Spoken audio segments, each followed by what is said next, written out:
You see her hitboxes or something is really weird.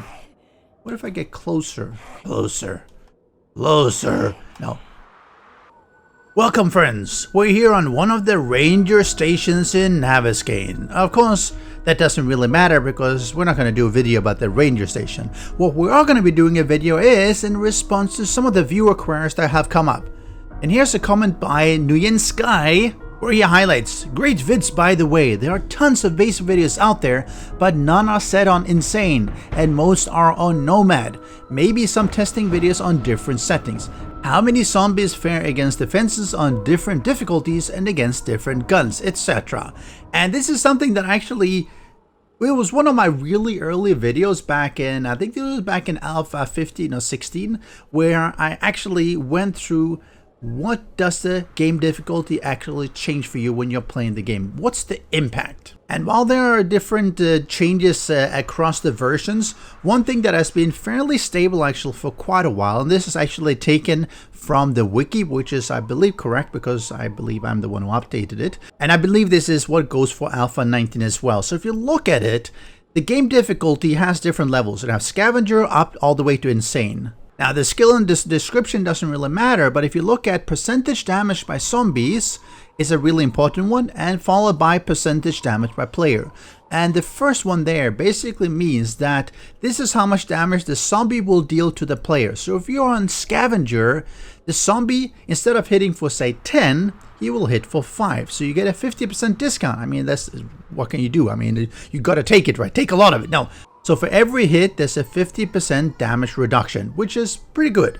Now, if you go up to Nomad, which used to be the normal difficulty level, but now actually Adventure is the default. But at Nomad, it takes 100% full damage from the zombies, so 10 for 10. As you move down towards Insane, they deal 250% damage. Instead of dealing 10, they deal 25. Of course, it's still mitigated by skills and your armor and all of that, but just the basic damage. And you might think that, hey, 25 damage, I mean, it's still workable, I got my armor, which is true. Until you start looking at things like zombie bears that are dealing something like 50 damage, and then you multiply it, and yeah, it does get pretty high pretty fast if you don't have any armor. So that's the first thing. And then the last column says damage by player. This is how much damage the player will deal on the zombies. Again, it's just player to zombie, zombie to player, and that actually matters quite a lot, as we'll get to in just a bit. So on Scavenger skill, instead of dealing, let's say 20 damage, you will deal 30 because it's multiplied by 150%. On Nomad, it's 100%, so just regular. As you go down towards Insane, and this is where it really gets insane, instead of dealing 20 damage now, you deal 25% of that, which is 5. And this is one of the issues I have with the game, actually, just a little bit as an aside, because it makes it, even though I don't mind the zombies dealing more damages to me, I don't want them to be these super bullet sponges, which really happen. Because imagine you have a radiated copper white or something, which has more than 1,000 hit points, and I think that if you then multiply it by 4, it means you have to deal 3, 4, 5,000 damage before they actually die. Of course, less if you deal, well, you actually deal more if you do headshots. But, I mean, that's excessive. It just makes them really tanky, and it just wastes ammo and just take longer. So I wish they would do something about that. But before we go on, all these videos are free, but I do appreciate if you just subscribe to my channel, especially if you've been here before or you just enjoy watching my videos. And it really does help me out. It means that YouTube will just show my videos to more people, which just helps me grow. So I would thank you kindly if you just hit that subscribe button, maybe like it and comment in the comment section below if you really feel so inclined. If you are a returning subscriber, thank you very much for all the support over the years. But as I said, let me get down here a little bit, see if I can avoid breaking my legs. No, I'm kidding. I'm in God mode. Come on, I'm testing things out. I can't break my leg here. And just to give you an idea of how this works, and we're coming back to this, the fact that it's actually percentage damage by zombie and percentage damage by player. What this means, if you've been thinking about it, is that, well, how does this apply to traps? Let's say the dart trap or the Stmd Turret. How, well, of course, there's a blade trap and all those things, but this is easy to actually check.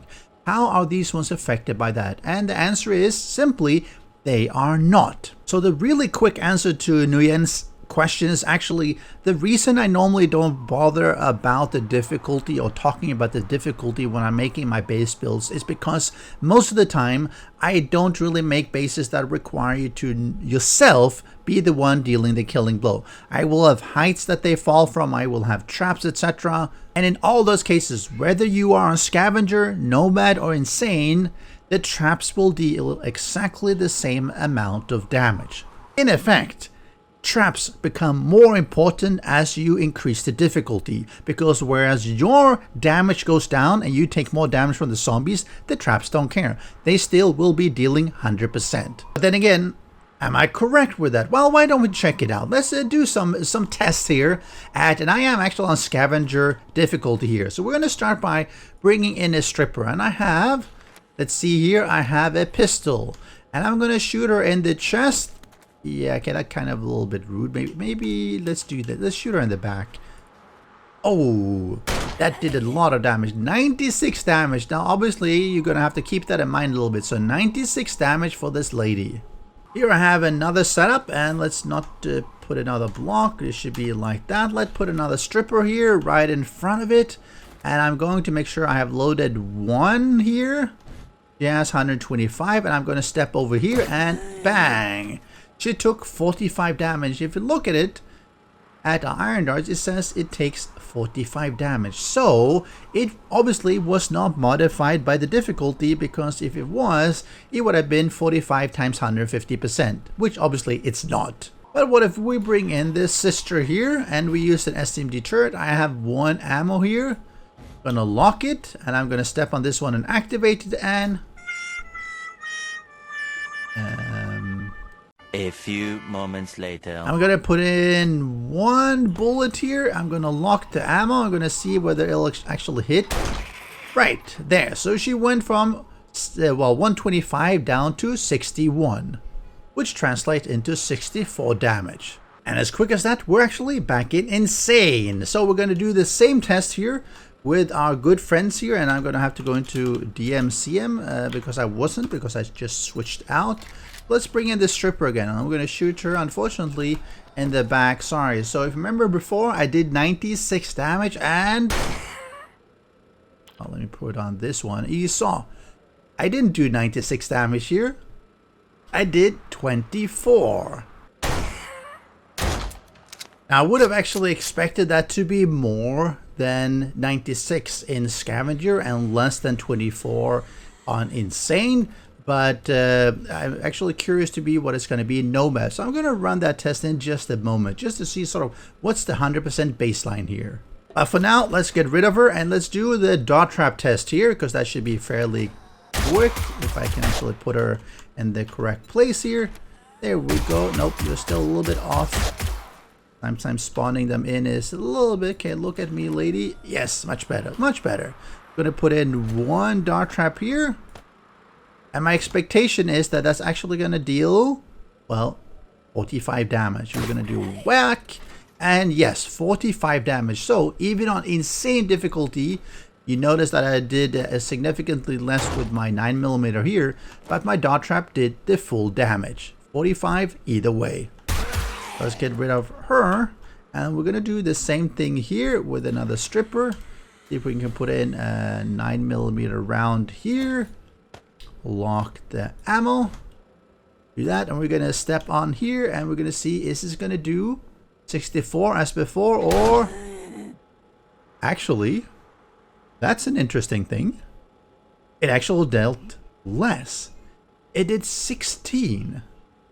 And that is really interesting, because that means the Stmd turret is also being calculated based on the player's damage. That's not actually quite correct. I don't think it should be that way. It implies that they've actually changed the damage on the bullet and not that it's a trap, because it's dealing a quarter of the damage as it was doing on Scavenger level, just like the pistol is. The dart trap is obviously exactly the same. Now that actually brings up some interesting findings there. I was actually expecting the SMG turret to do full damage just like the dart trap, but that doesn't seem to be the case. But let's have a look at how much damage the stripper does to me. I mean, I've taken off all my clothes here, so I'm freezing my ass off. But let's see, how much damage does it deal as it actually bashes? Let's see if I can do... Nope, she missed there. Oh, she got one hit, 20. 20... Come on, hit me. Hit me. 20. Hit me again. 20 as well. So she's dealing 20 per hit. All right. That's enough, lady. That's enough. Come on. Come on. Don't let me die here. No. All right, let me heal up here because the blood was just spraying all over here. So I was taking 20 damage. And again, we are on insane. And that means I would expect the damage to be significantly less on the Nomad or Scavenger level. So let's go over to Scavenger level to see how it is there. Here over in Scavenger, let's see what this lady does to me when she hits me. She does 4, so that seems to be pretty clear. That's 20% off what it was doing just now. So that, on the insane difficulty, she was dealing 20 per hit. Now she's dealing 4. I don't know why it's slightly delayed. It's because I'm in Catch the Cam, or is it she just hitting really slowly? Lady? You having a problem hitting me here? I have no idea why it's so delayed. I'm not on the server, I'm a local player here. Something is really slow. But anyway, she is dealing 4 damage each time. Let me just re-heal myself here. Let's get that up and let's see, she's hitting me. And again, every hit that actually seems to connect is dealing... Oh, come on. Can you update with damage? 4. Yeah, that's correct. All right, let me just freeze her that way. I mean, it's cold after all. So, 4 damage versus 20. Quite a big difference from Scavenger to Insane. And I'm going to do a very quick one going to Nomad, because I was expecting Nomad to be the baseline, but I'm not really sure where there is anymore. I mean, back here in Nomad, let's see what actually, let's heal up. Let's see how much damage she's actually going to be dealing towards me here. 1 hit. Did she connect? Nope. Nope. Come on, hit me. Hit me. Lady, hit me. Give me a whack. I mean, don't... No, okay, I'm not going to comment on that. Come on, can you just hit me? Is it just the stripper? Okay, she did 8 damage there. Okay, I'm going to check with a different zombie as well. So she did 8 damage. So in Scavenger, she was dealing 4. Nomad 8, which is the baseline, which is, I believe, correct as per the XML. She deals 8 damage to other entities and the player. On Insane, that ends up being obviously a lot more and dealing 20. I'm a little bit surprised by the fact that she's having such a weird... Let's do the businessman here. Why is she dealing such a weird damage, actually so slow? Let's see what this one does. Oh, he hits me... Oh, he hits me correctly. You see, every hit just fine. But if we do the stripper... She is... Something is weird with her. Fun Pimps, this is definitely something broken. Well, my leg is broken, but if we disregard the fact that my broken leg... you see her hitboxes or something is really weird. What if I get closer? Closer. Closer. No. She's having a big problem with hitting me.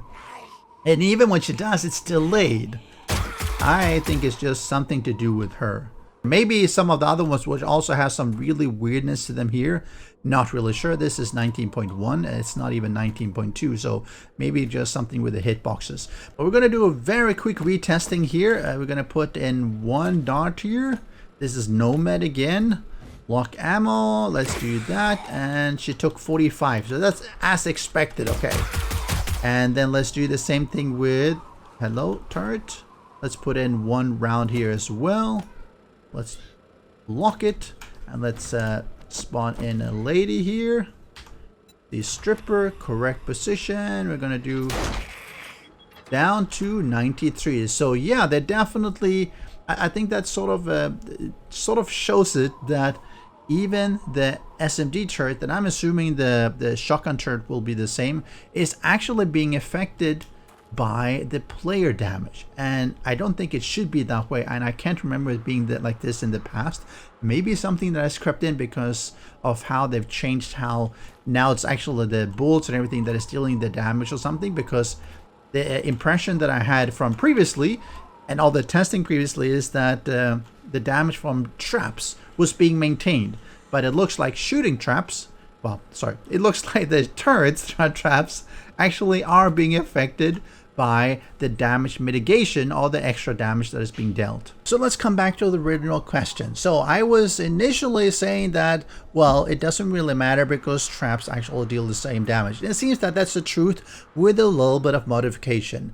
So it does seem that, for instance, these turrets actually are modified by difficulty. I pretty much never use them because they will set off demolishers and give you really bad time. The traps I normally use are electric fences, the blade traps, and dart traps. And those, I believe, and I'm going to have to retest the electric fence and the blade trap as well, a little bit harder to do like this, to see whether they are also suddenly being affected by the difficulty. I don't believe it, but that'll have to be another video. But at least dart traps are giving the full damage regardless of the difficulty. Scavenger, Nomad, Insane, it's always going to be 45. And I think it's the same for the blade trap and the electric fence. However, the player deals a lot more damage when it's on the scavenger level and takes a lot less damage when a scavenger. Inversely, if you're on insane level, you deal a lot less damage to the zombie, but you take a massive amount of damage. So this is really what you have to take into account when you're making your bases. If you're on higher level difficulty, try to avoid the shotgun SMG turrets. Use the other traps because they will keep maintaining their baseline damage, which is really helpful. I mean, shooting shots at the zombies when you're dealing so little from the SMG or shotgun turrets might just waste your ammo. Just use it yourself in a auto shotgun or something. But if you're on an easier difficulty, Scavenger, maybe even Nomad, you can use them freely if you want to, because they still will deal a reasonable amount of damage. Personally, dart traps and electric fences are big favorites of mine, as you can see from my base videos, and sometimes I throw in the odd blade trap. But all of this testing really has made me wonder whether that initial table that I showed, and this one, is actually correct on the wiki, or whether this one needs some tweaking and updating. So I'm probably gonna have to do another video to go through all of these ones just to see whether it's actually still true, because it seems like maybe it's not. And of course go through the other trap types just to see if any others are affected, just like the Stmd Turret is. But that's the fun of testing things out. You come in with a premise, you have one assumption of how things are working, and then you realize that, hey, in this version, this alpha version, alpha 19, things seem to work slightly differently, not entirely differently, generally the same, but there are some tweaks. And this is, by the way, one of the reasons why the Wikipedia is so out of date, because there's so many changes that people simply can't keep up with. But what do you think? Are there any other things and aspects of the difficulty, the game difficulty in the game, that you think are worthwhile to test out? Let me know in the comment section below. And again, if you're still watching this and you haven't subscribed, hit that subscribe button. I just checked my YouTube, and actually I get about 95,000 unique viewers on my channel every month. I only have, well, definitely less than 15,000 subscribers. So if a few of you who actually are viewers, unique viewers on my channel, if you just give me that subscribe, it would be definitely mean a lot to me. And that's going to be it for today. I'll catch you again next time. Special thanks to the great patrons supporting the channel. If you would like to join the vetted community and support these videos, do follow the Patreon link.